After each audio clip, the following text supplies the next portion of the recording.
3-0 sweep, and we got a huge Friday show for you. What's going on, everyone? Welcome back into another episode for Just a Bet Outside. I'm your host, Steven. Happy Friday to everyone.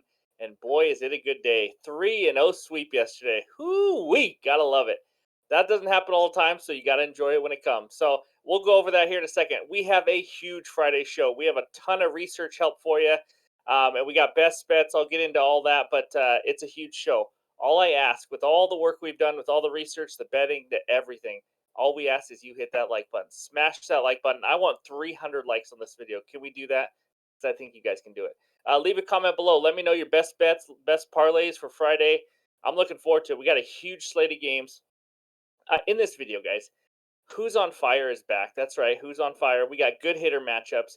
We got good pitcher strikeout matchups. The pitcher report is back. Two Major League Baseball bets and the Friday parlay, baby. That's right. We have a lot to get to, so we're going to keep this short. Let's go to that bets recap page. Here we go. Look at that 3-0 day. Otani, Jordan Walker. Otani last at bat in the ninth with a 2-run bomb for me. Jordan Walker, I think, is second at bat, maybe third. I think it was the second one. Gets a hit, extends his hitting streak to 17 games. Max Scherzer, I think he ended up with 9 Ks. And that was the easy under 6.5 just to throw in there for the juice. So that was a nice, easy winner. Freeman, 1+ RBI. I believe last I checked, he had 3. They were still scoring. They were almost at 20, I think. So Will Smith did not play, so that bet is voided. But you know what? That's beautiful. I had JD Martinez and I switched it, which would have been a nice 4-0 day. But you know what? We'll take 3-0, up 3.1 units thanks to that juice on the Freeman RBI season. Digging out of the hole, getting back to even, but we're getting there. Let's stay hot, and that starts with the good hitter matchups. Okay, here we go. We got a big slate of games, but I only found 3 good hitter matchups. Plus, there was a ton of pitchers that they're supposed to start then scratch. A lot of TBDs for teams, so it's kind of messing it up. One website has Charlie Morton starting, one has Soroka, so we just left that out for now. But here we go. The 3 best hitter matchups today. Alex Verdugo, 7 for 17, 1 double and 1 bomb versus Jose Barrios. Then Francisco Lindor of the Mets, 4 for 13, 1 double versus Alex Cobb. And then Nick Castellanos of the Phillies, 4 for 11, but 3 of those 4 are for bombs against Josiah Gray. So that's all we got for the 3 best hitter matchups. It might change tomorrow a little bit. Just keep in mind who the pitchers are going to be if it's Charlie Morton, Soroka, and then some other teams that haven't announced yet. So that's what we got. Now it's time. Get those s'mores ready. Who's on fire? All right, let's go. It is Friday, so that means we have hitters that are on fire in the last 7 days. We got a couple pages of it. Minimum 22 at bats and a 340 average or higher. Breaking news: Corey Seager is not on this list for the first time in a while, but guess who is? Look at that. Shohei Otani leading the pack in the MLB with a 482 average in the last 7 days. Just insane. Luis Robert, no one's really talking about him. He has 5 bombs in the last 7 days. He's on an absolute tear right now for my fantasy team too, which helps. And then of course you got the 9 hitter for the Braves and Michael Harris because their lineup's ridiculous. How about Garrett Cooper? A little surprise, hitting 478, hitting the second highest average in the majors in the last 7 days. So that is pretty impressive. Other than that, Lane Thomas stays on a roll. Acuna, we all know about. So pretty good list. One Mariner, that's nice. He also leads with the most RBIs. Eugenio Suarez with 8 RBIs in the last 7 days. So that's probably all the Mariners' runs that they've scored in the last 7 days, to be honest. But anyways, that's page one. Let's move on to the second page, see what we got going on. Look at that. We got some names that I don't know a lot about. I'm not going to lie. Like Henry Davis of the Pirates, Drew Waters of the Royals. Maybe you guys know more about him. You can fill me in, but they've had some good. They've had a good week at least. And then Royce Lewis, he was once a top prospect in the majors. He's had some injuries. It's been a struggle for him to get to the majors and stay consistently. But he's hitting 348 last 7 days, which is pretty impressive. And then, as you see, Brandon Drury tied Suarez with 8 RBIs in the last 7 days for the most in the majors right now. So Christian Walker, by the way, we talk about Seager. I don't remember the last time Christian Walker wasn't on this list, which is pretty crazy. He is having one hell of a year for Arizona. So those are the hitters that are on fire in the last 7 days. Take some screenshots, get some help with your hitter props for today and for the weekend. And now it's time for the good pitcher strikeout matchups. All right, kind of like the hitter matchups, we don't have a ton of pitcher strikeout matchups today. We have 2 of them for you. The first one, Osvaldo Bido, I think that's how you say his name, versus the Brewers. Brewers, second highest K percentage versus righties in June at 27.7%. Beto, 18 Ks and 15.2 innings. He only has three career starts. He's a rookie this year. And in those three starts, he has 6, 7, and 5 strikeouts. So just wanted to let you know. If his line's at 4.5 or something, I wouldn't mind that at all because this Milwaukee team knows how to strike out. The next one, this is as obvious as it gets. Shane McClanahan versus my Mariners. Mariners' fourth highest K percentage versus lefties in June at 28.2%. McClanahan, 100 Ks in 93 innings. He was taken out early last time he started because of precautionary reasons, they said. I think it was back spasms or something. He's been chomping at the bit from everything I've read, so they could have brought him back earlier. It's just more precautionary, so he's ready to roll. He should be pretty rested. His arm should be good. So that's not a good sign for the Mariners because they strike out a freaking ton. They swing at everything. They hit air a lot too, as you can tell. So those are the best pitcher strikeout matchups. Now it's time for the pitcher report. All right, here it is. As you can see, we added something new to the pitcher report. You ask and you shall receive. The K percentage is on the right side now. Hopefully that helps you guys. Obviously, it matters how many innings they're throwing. If someone's thrown under 20 innings, K percentage probably doesn't matter much. But just to let you guys know, too, in case you don't already, 21.5%, right in that range, is about average for a K percentage. So you guys can kind of use that as a barometer for what these guys are doing and all that. So but here's page one of the matchups. We got some interesting matchups, that's for sure. Obviously, that top one right there, Justin Steele has been really good for the Cubs, the lefty. Big pitching advantage there against Cleveland. I definitely lean the Cubs on that game. I don't have any bets on it, but that's the side I would go. And then, as you can see, Dean Kramer of the Orioles. I keep waiting for him to blow up. He does give up some long balls, which isn't a great matchup with Minnesota because they're top 10 home run rate. They live or die by the home runs. And Pablo Lopez, 3.17 expected ERA. He's a little better on the road. And obviously, that huge 30% K rate is pretty impressive. So, those are some of those numbers. Carlos Carrasco of the Mets down there, it's just been awful, guys. And we'll talk about that later today. But huge whip, huge ERA, huge just everything except for K rate. That's low, which isn't good. So, some interesting matchups. That Milwaukee Pittsburgh. I'm curious to see how Beto does there. But that San Diego Padre and Reds game, that should have some runs, that's for sure. And we will talk about that later. But yeah, there's page one. Let's move on to page two now. All right, here are the last 7 games. As you can see, Mr. Marsh of the Royals never started before in the majors, so he has no stats right now, going against Bobby Miller of the Dodgers. Um, Interesting matchup I have is that Houston, Texas. Texas has a pretty big advantage. John Gray, 2.89 ERA, 4.14 expected ERA, though. So that should be an interesting matchup as Texas tries to take over that division in the AL West. No pitcher yet for the White Sox. And then you see that huge, that doesn't look like a huge mismatch on paper when you look at McClanahan and Miller in that Rays Seattle game on the bottom. But it is. I mean, McClanahan's a better pitcher. Miller's only thrown, what is it now, 55 innings. So he hasn't been that bad, but we'll talk about that game later. Griffin Canning's kind of been sneaky good this year. 3.7 expected ERA.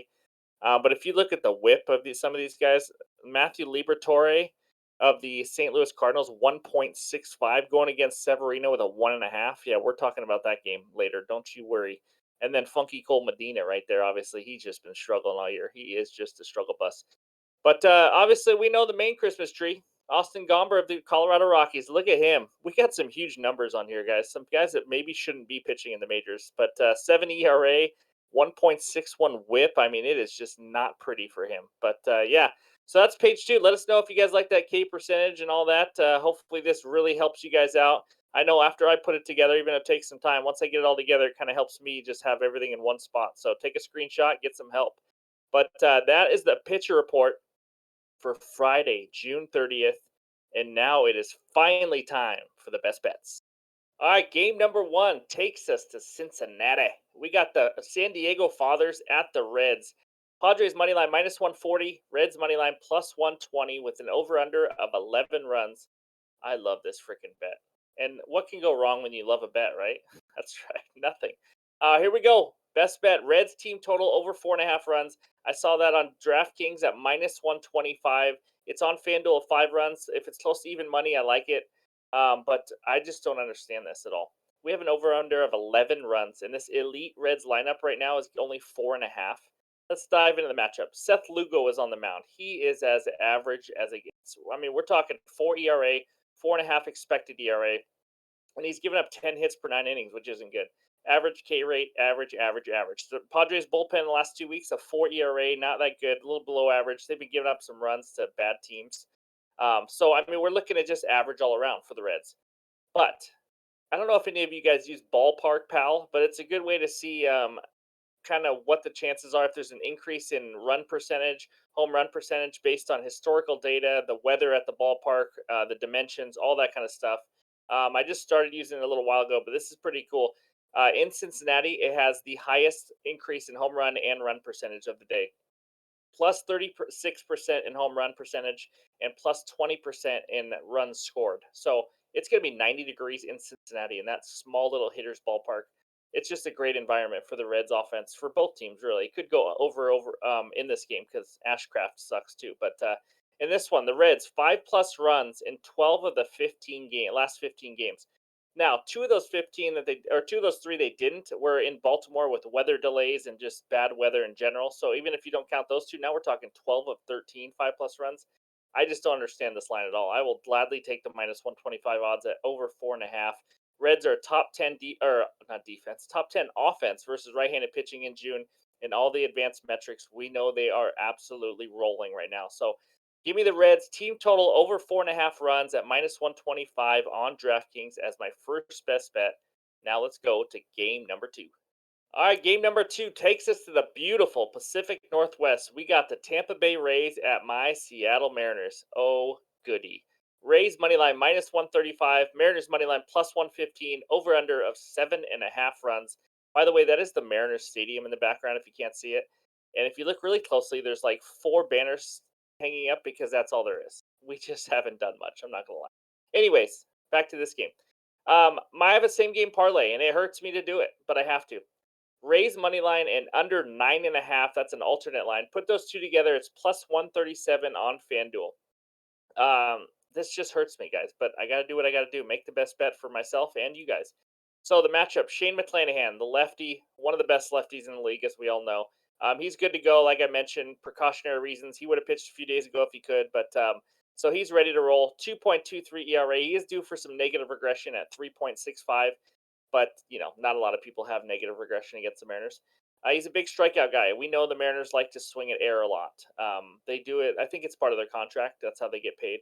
But anyways, he's given up 2 earned runs or less in 8 of his 10 starts. That is pretty impressive. Now we go to the Mariners. Bryce Miller, the rookie, is on the mound. He's been decent. 3.88 ERA, 3.63 expected ERA. He just doesn't have a lot of pitches that excite me, to be honest with you. He gives up a lot of hard contact with his secondary pitches. So his slider, he gives up 33.3% hard contact this year. His changeup, 33.3%. But for the most part, that changeup doesn't matter that much because he throws a fastball and a slider 93% of the time. Two pitches, and one of them gets hit a crap ton. So, and his fastball is averaging, I think, around 94, 95, right in that range. So, he's okay. He's fine. He's done well. But this Rays offense, I mean, come on. This is one of the best offenses in the league, even though they let me down on a team total a few days ago. We know that they have a better pitching matchup, the much, much better lineup. Both bullpens have been throwing pretty well the last month or a few weeks to a month. So let's just say that's a wash right now. I just think the Rays money line at minus 135, that's crazy. You could just take that by itself if you wanted to, but I got the Rays money line. Now, for the second part, this is to reduce the odds. I think this game goes under 7.5.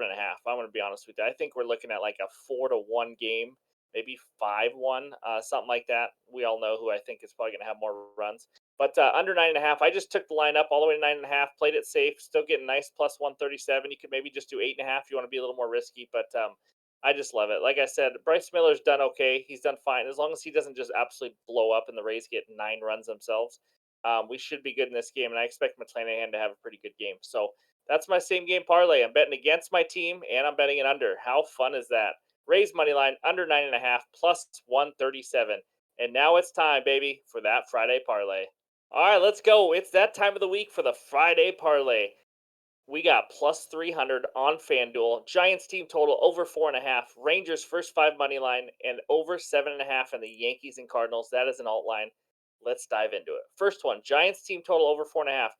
They're going against the guy we talked about earlier, Carlos Tabasco Carrasco. He should get demoted soon. I don't know what he's doing. He's on the Mets, so who knows what's going on there.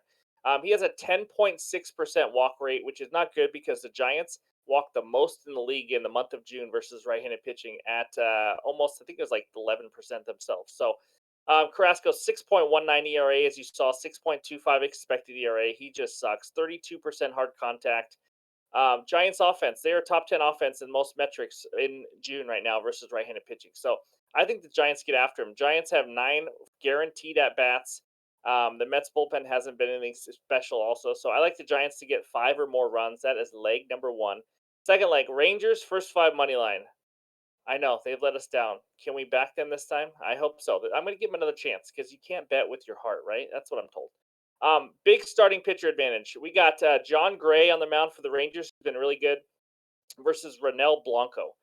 Blanco, if you don't know much about him, 5.62 expected ERA. He hasn't pitched a ton. I don't remember exactly how many innings he had.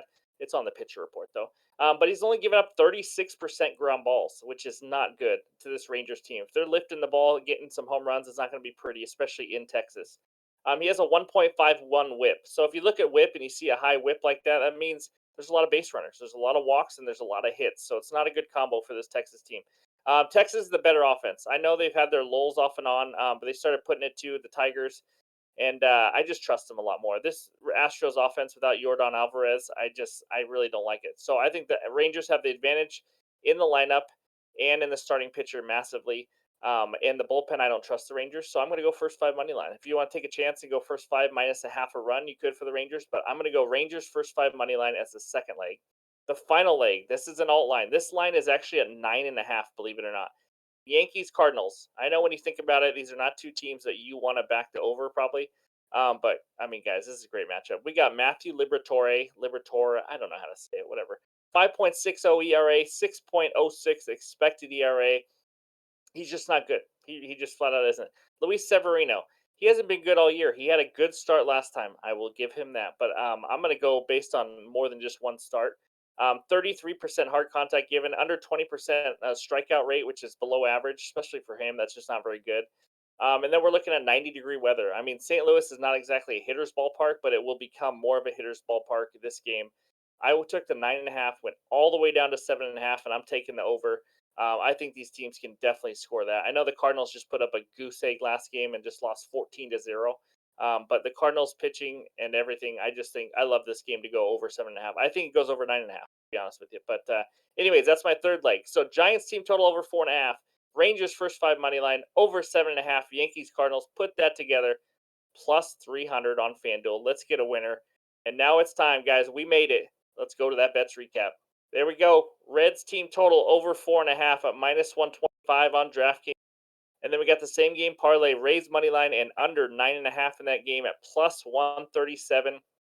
And then that Friday parlay, plus 300 on FanDuel. We got Giants team total, Rangers first 5 money line, and that over 7.5 in that Yankees Cardinals game. So there it is. That's the Friday parlay. Wow, that was a lot. Hope you guys enjoyed that. Hope you guys get a lot from that research, the Who's on Fire, the pitcher report, all the matchups, everything like that. So thank you guys for all the support this week. We got a ton new subscribers. I want to hit 300 likes in this video. I'd appreciate it.